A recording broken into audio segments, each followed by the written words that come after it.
Okay, we'll get started with our next virtual presenter. Just ask you when you, as quickly as possible, if we can get seated, feel free. If you need to or want to go out and get a coffee or a bite to eat, that's absolutely fine. Next, we have Cathy Bennett, who will be presenting via WebEx. Thanks, Lynn. I'm just going to make sure everybody can hear me. And I can see you, Lynn. Hold your hand and let me know you're perfect. Excellent. Well, good morning, everyone. It's been an interesting number of presentations so far. And, when I was thinking about the kind of context of the title of my presentation this morning, I thought it was being a bit dramatic. But I figured since I'm retired now and I moved into new career choices, and I'm an empty nester, that I'm feeling a little bit bold. So I thought, this might be a interesting topic. Both my kids are now in university, one at Memorial University, and the other one just started at Dalhousie. My husband, Doug, and I are now retired from the work that we did for decades. And at 55, we both decided to explore other career opportunities. My husband made the really smart choice of picking a career at a stage of life that's focused on his health. He's a proud member of the Teamsters, and I must admit that his first union newsletter, which focused on the difference in the leadership style of the Jimmy Hoffa crowd versus the New Progressive crowd, was an interesting read in our household. But my title today was a little bit of a bait and switch, to be frank with you, because I continue to think that by far demographics is our single biggest challenge. And while we spent most of the morning talking about demographics, the fiscal situation the province is facing, I want to spend a little bit of time today and talk about demographics. So this is what the population of the province looked like back in 1971 by age and gender. The majority of the population was under the age of 35.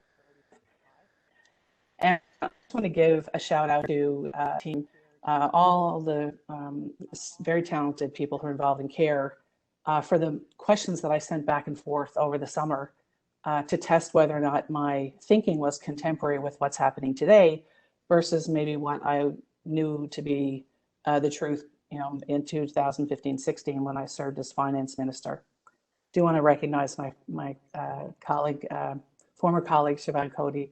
It was great to see Siobhan speaking this morning, and so great to see her in the role she's in.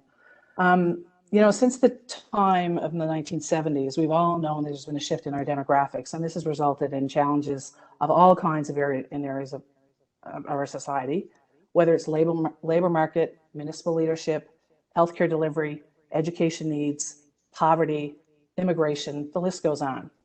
When population shifts, there are all kinds of public service delivery issues and opportunities, considerations that we need to and consider, while we also consider the reality of the fiscal and economic circumstances we find ourselves in today.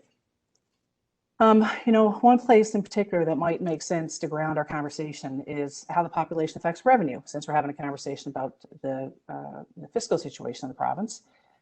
The province has been spending, I'm a bit rusty, but generally about $8 billion on services and programs over the last decade.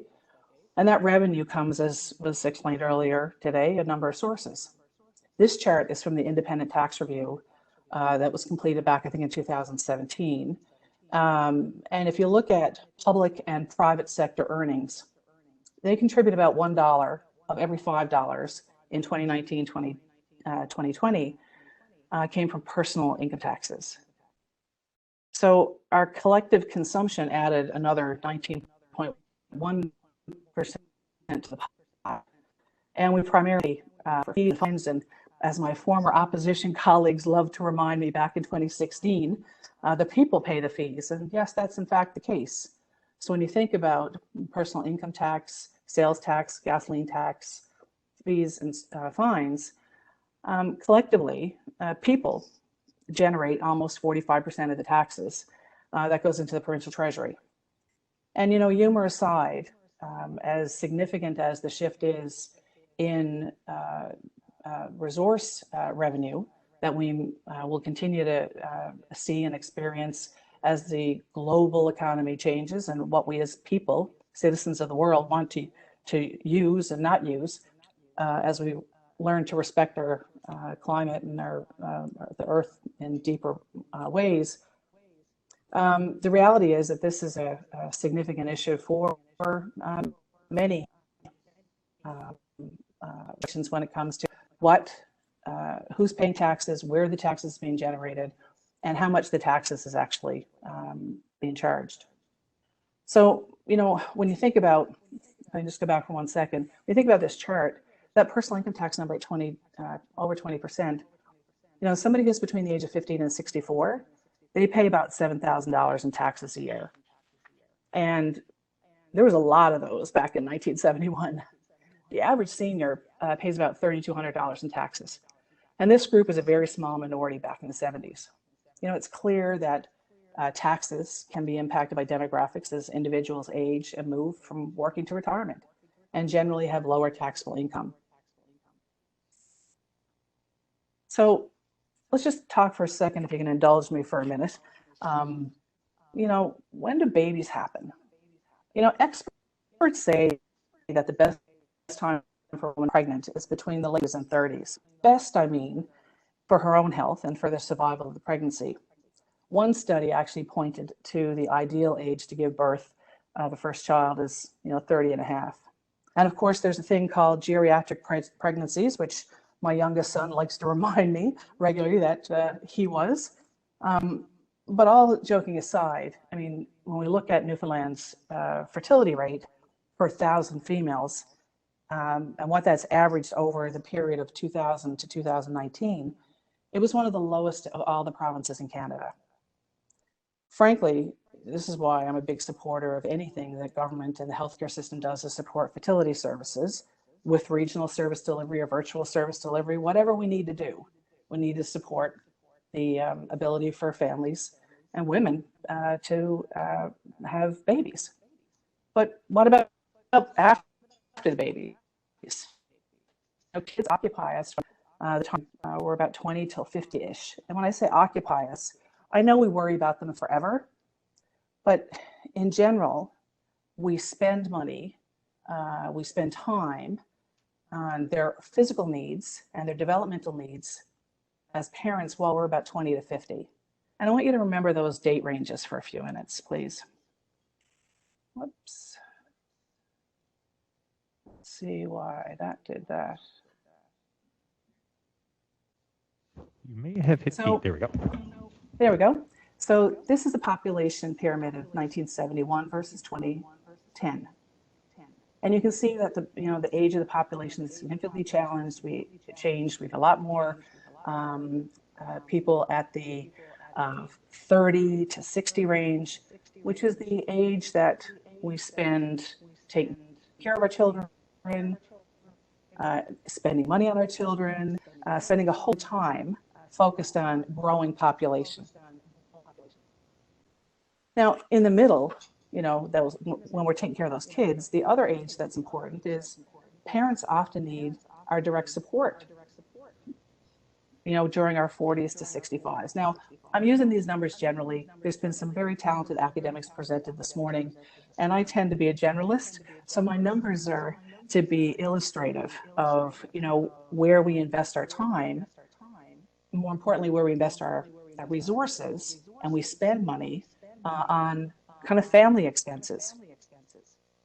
And the reality is, when we look at the pyramid of the 1970s compared to 2010, Newfoundland has an aging and declining population that's been driven by low birth rates, high death rates, and low international immigration. And, when we think about the age that families are being supported and kids are being supported, the aging population, that generation of young adults that's struggling to achieve financial independence and the burdens and responsibilities that middle-aged Newfoundlanders are facing is increasing. More than half of 47% of adults in their 40s to 50s have a parent, as I said earlier, that they're taking care of, or a child over the age of 18 that they're also supporting. So let's just think about the ages of 20 to 65 for a second. This is the population pyramid comparing 1971 to 2020. And I've highlighted that date range, and you can see that the current population, that group of people who pay the highest amount of tax and also invest the most time and energy and financial capacity into children and taking care of seniors, is in this spot that's the narrowest on the population pyramid that we see. You know, I listened to Rob Greenwood yesterday in his interview on CBC Radio, and the piece was focused on shortage of labor.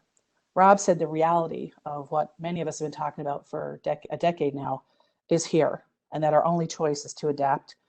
Frankly, it was this issue, population, that brought me into politics. You know, we need immigration now more than we've ever needed it before. It's excellent to see the province has increased its target. The announcement yesterday about a support person for the Association of Canadians is the right decision so that we can ensure that we have optimal supports for refugees that are going to be immigrating into our province from Afghanistan. But as citizens, we need to give our elected leaders wind in their sails to be brave and focus on this with some even more gusto. We need to support their efforts to negotiate pieces of the national immigration quota that are larger for our province. And we need to advocate collectively as provinces to increase the quotas that are set by the federal government. You know, based on the data, net international immigration per 100,000 people, Newfoundland has improved relative to earlier periods, but the number is relatively small to the size of our population and relative to the size of provinces. Newfoundland is the last of all provinces in terms of this metrics. So we all know in this room, we're not going to birth our way out of this situation, and we likely are not going to deal with influxes of people if we don't continue to be bold and take even big steps and be even more ambitious when it comes to welcoming people from around the world to our province. You know, speaking of the Harris Centre, if you haven't checked out Mike Clare's report on the Harris Centre's website on immigration, it's an excellent document that all of us should pull out and put it on our kitchen table and have a discussion about tonight, and ask ourselves, what are we doing to make sure that our day is filled with immigrant-friendly activities? So where are we now? This is the forecast of where our population is headed. Some people are forecasting up to 10% reduction. Some say it could be as high as 20%, depending on if you look at different assumptions based on the forecast. But there's no doubt, no argument that what we're looking at is a significant shift in the population.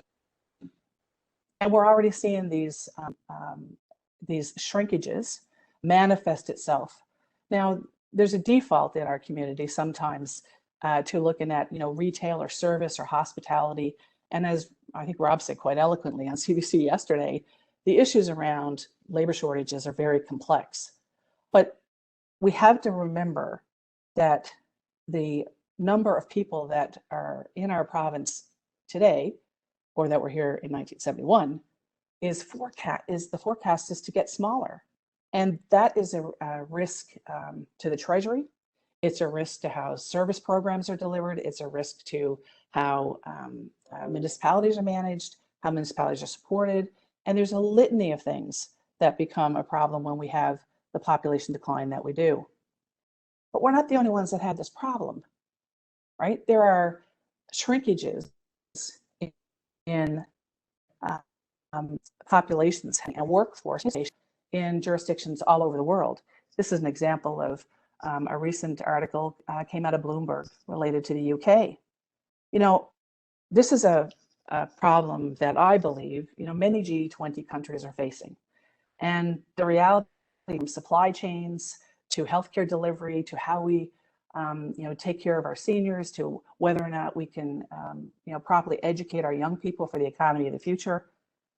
But as my son reminds me, he says, Mom, this is really a first world problem, because the population decline in our province, or the aging of the population in Canada, is not what's happening in many third world countries.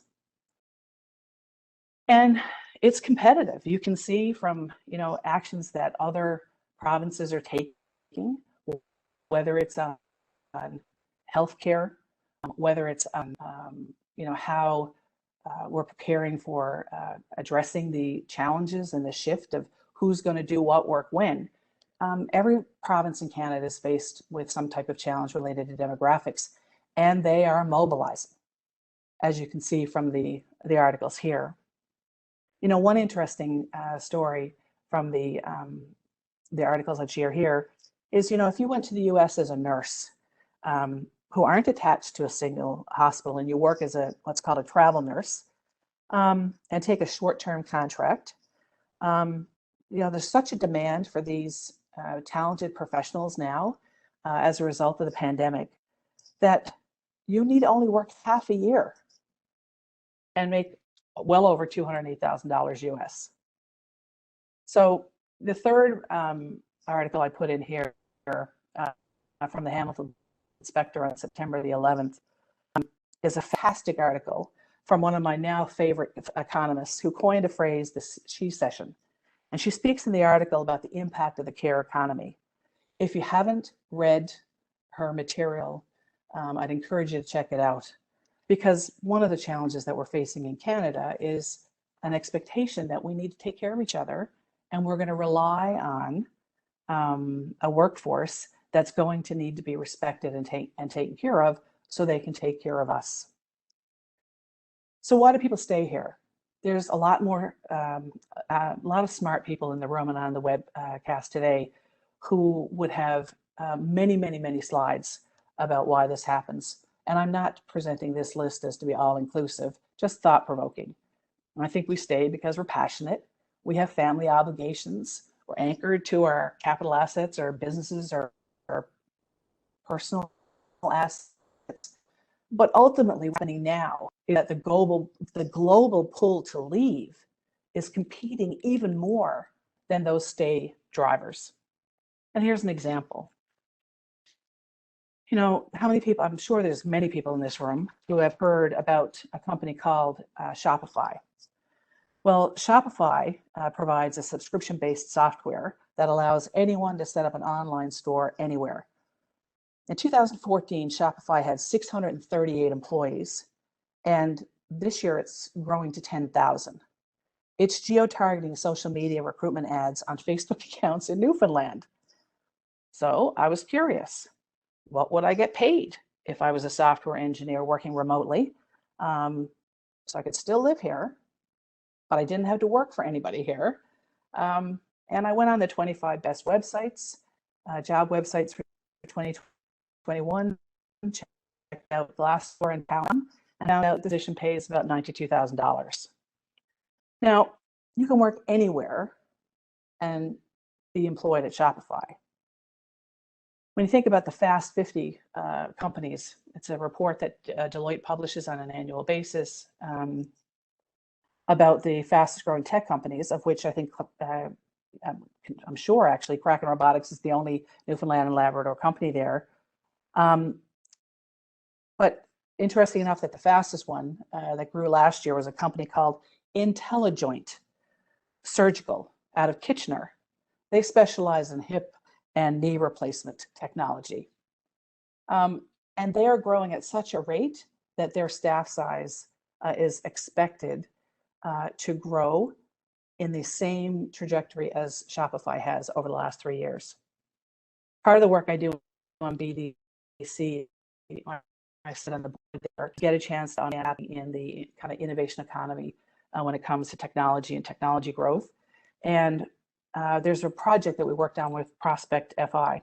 This is a quick canvas of all the tech companies in Canada, in the startup ecosystem and beyond, to see what kind of job growth there is there. Well, there's over 25,000 new tech jobs were posted in 2020, with over 36% of them posted in Q4 alone.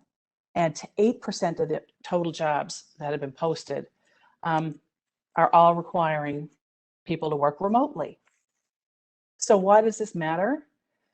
It matters because the global pressure, as I said earlier, to be pulled away from Newfoundland and Labrador is growing. Now, I opened up the presentation and said, we need to have family-friendly policies. And, here's a spattering of a number of either policies, management frameworks, labor market tools, issues that are relevant to people between the ages of 20 and 65, those people that pay the most taxes and also do the most when it comes to populating naturally our population. But ultimately, all of these things boil down to one really succinct issue, and that is that for people to choose to move here or stay here, career opportunities and skills development are the thing that drive their ability to stay. They need to be able to pay their mortgages. They need to be able to pay for things to stay and work here. So labor market planning is essential. And I want to be clear, I'm not suggesting that all of this list is government's responsibility, nor am I suggesting that it's institutions or business. And I'm going to talk about that in a minute. For the skills of the future, there is a recognized global need that as we go through this next equivalent of the Industrial Revolution, where technology and technology growth is going to change the way we deliver and we work and we live together and the way we take care of the earth together, there's a need for ongoing access to education from early childhood to retirement. And that skills development and skills planning and the ability for all of us to do, what Doug and I are doing and moving into different careers, to do what many of you have already done in looking at other opportunities to continue to give back and be part of the economy of either volunteering or paid or consulting. The reality is that technology is going to require us to learn how to do that differently and deploy different tools. And when we think about, at the minimum, a 10% contraction in our population, representing about 52,000 people over the next number of years, to me, I think the population contraction is the crisis. But as was said earlier, with every crisis, the bigger the challenge, the bigger the opportunity. And the world population at the end of March 2020 was forecasted at 7.8 billion. And Earth, we're going to be in a state of human overpopulation by 2050 or sooner. So while countries, provinces, places like ours are dealing with an aging demographic because of the baby boomer phenomena, the world is not short of people. And for that reason, we really do need to get focused on a populist fixation.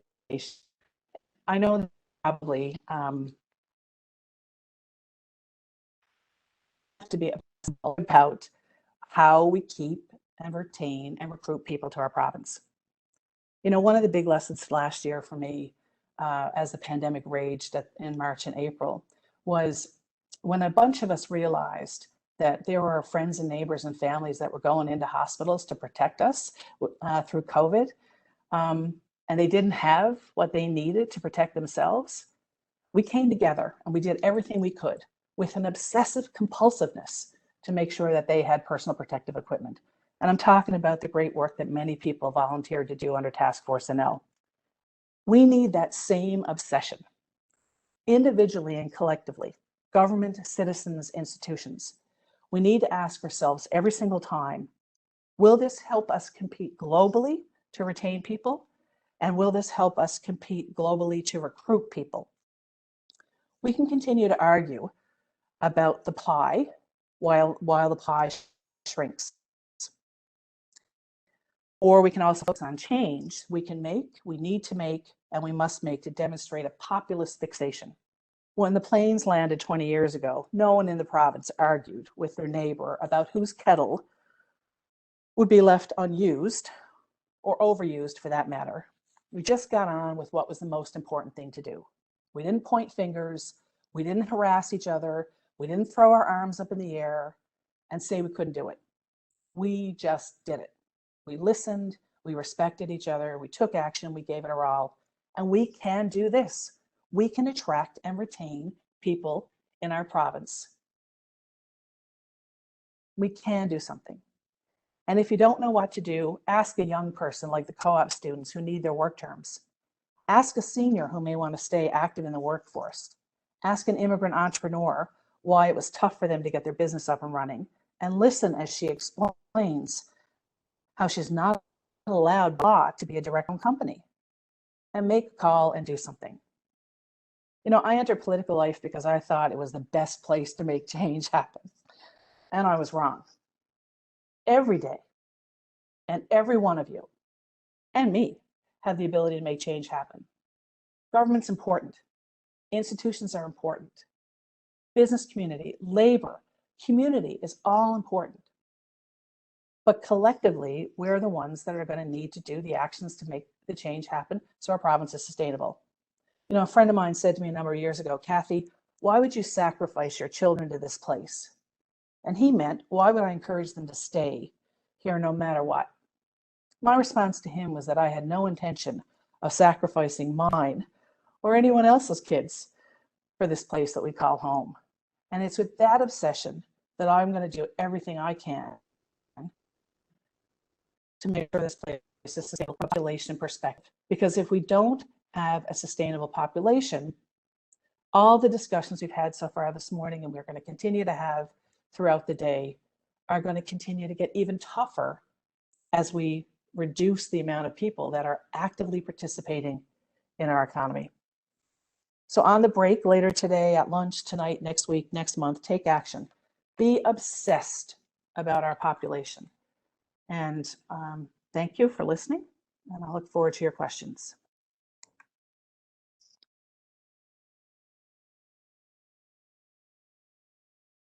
Thank you, Cathy. So we'll take some questions. Yeah, just here in the room first. Hello, yes, my name is Matt. So you talked about supporting fertility services, which is really good, but you didn't say anything about government making a significant investment for people to have children, because if you look at the average number, people have only 1.6 kids, which is really low, even in Newfoundland compared to years ago. And you talked about immigration, but the reality is immigration is only a small part of the overall solution, and people won't even talk about what the actual issue is, which is people not having children. And you're probably going to bring up the $10 a day childcare, right? Which is good for some people, but a lot of people are not included within that. And also, if there's a parent who wants to stay home and raise the kid, you know, why are they not given that $10 a day? You know, because if they're home, they're also contributing to the community instead of having all of our children and this whole idea of institutionalizing everything. If we don't have community, then like what is the purpose? Matt, I think you just summed up my presentation with your very last 3 words. If we don't have community, what's the purpose of the conversation that we're all having here today? And frankly, there's been lots of policy changes. I'm a big supporter of $10 daycare, $10 quality childcare. Is it enough? Probably not. But is it better than what we had yesterday or what we had last year or what we had 3 years ago? Absolutely. And for, you know, one of the things I think I'm trying to articulate, and I hope maybe a little bit crisper in my answer to your question, Matt, it's nice to see you too, by the way, is we have to be purposefully doing anything and everything we can without being obsessed with perfection. So we are going to continue to implement policies, implement management practices inside our businesses, implement community supports for women who are having fertility challenges, or immigrants, or people who you want to live and grow their families here. But it's not going to be perfect.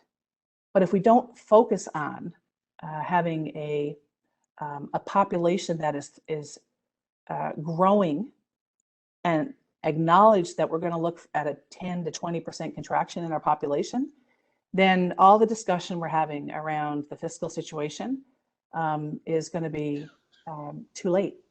So, I recognize that the fiscal and economic situation is the presentation of this conference, and it's at the forefront of everyone's mind, and that's what it should be.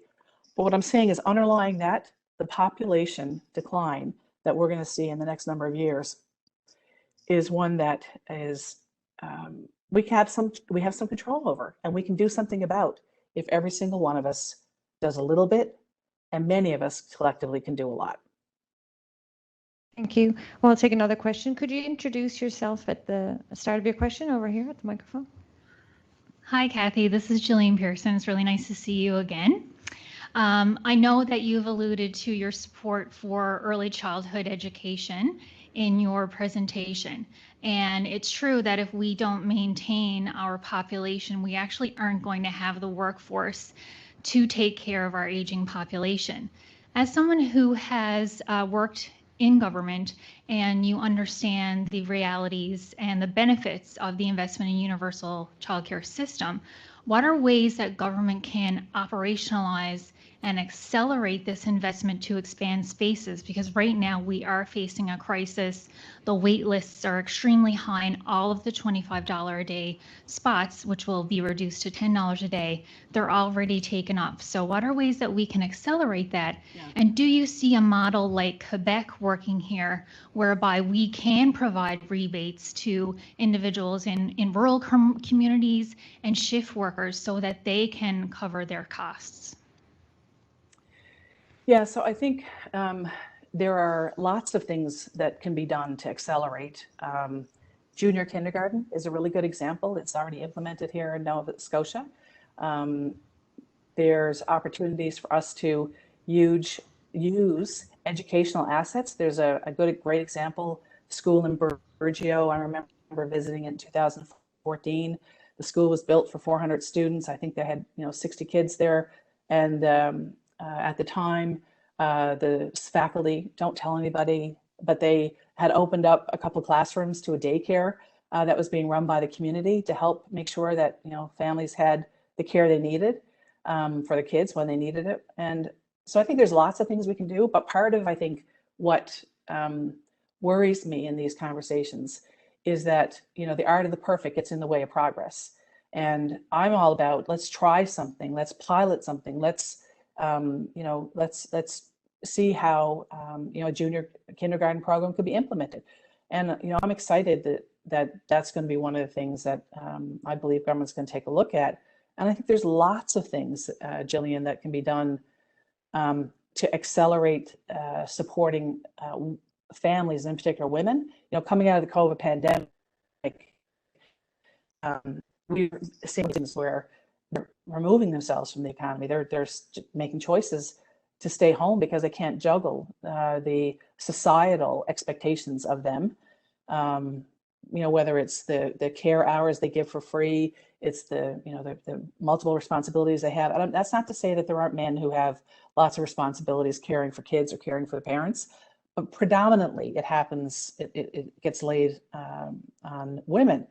And as they pull back from the economy as part of the pandemic, that's going to exacerbate our problem in Newfoundland. And that's why this policy implementation, the leadership by the Premier, and then also followed suit with the recent announcement that the federal government has made under the Liberal administration. Those are really important policy pieces, but they're not singularly the only policies that you need to support families. There are other things needed to happen. Thank you. We've got about 4 minutes left, so we'll take another question or so. I'm not sure who stood up first, so over here. It probably won't be a question, it might be like a comment. My name is Len Knox, and first of all, I'd like to acknowledge your efforts back in 2016 trying to get our deficit under control. And kudos to you for trying that, and it's too bad we didn't go further.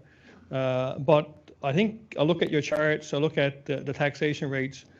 It seems like in the political agenda over the past number of years, both here and on the federal scene, is that, well, you know, we want to spend more, so let's tax some more, you know. So the answer to our spending is to tax more. But I don't see a real concerted effort to really move beyond talking about efficiencies and getting costs under control. I would suggest to you that as the deficit rises, the people we need to stay and people who want to come here, the immigration agenda, that's going to be difficult because they're going to look at places where the cost of living, quality of life, healthcare is better. So we keep taxing the generation and age group that we want to stay. There's something wrong with that equation, you know. So how do we get beyond that? You spend a fair bit of time in government, so in terms of how do we get beyond taxing versus getting, let's talk about what really has to be done here to cause our young people to stay and cause our immigrants to come and stay with opportunity. Yeah, so I mean, this is going to be, I hope, Lynn, and thanks for your kind comments. I hope my answer, understanding, Lynn, we only have a few minutes, isn't perceived as being curt. But I think change and resistance change has to happen. Resistance to change has to go away. And I know that's very simple, but the rest of the world is changing. Technology is changing how provinces and other jurisdictions globally are giving out driver's license. You know, we had lots of success with virtual healthcare in Black Tickle when we brought in you know, virtual medical appointments for people who had significant cardiology healthcare issues, and we did that back in 2015-16. You know, kudos to the minister at the time. But the speed of the change is, I think, where many people want to see more action. And I think from my perspective, and I don't know if I said it well enough, but I'm going to say it again, we have to support the people who are leading the changes in institutions. And we're allowed to talk about how to make a nurse's life better and not filled with overtime, because we have such a staff shortage of 500 nurses in a system that is imbalanced. Like, these management issues are the ones that need to get addressed. And otherwise, you know, those young women are not going to stay in the hospital working as nurses. And while it sounds simple, I know I'm way oversimplifying. I could give you a much longer answer, but our ability to accept and be part of change and be tolerant and accept that change is going to be uncomfortable is really a value that we're all going to have to show even more of as we work collectively to sustain our province. Thank you, Cathy. And that's all we have time for this part. Thanks again.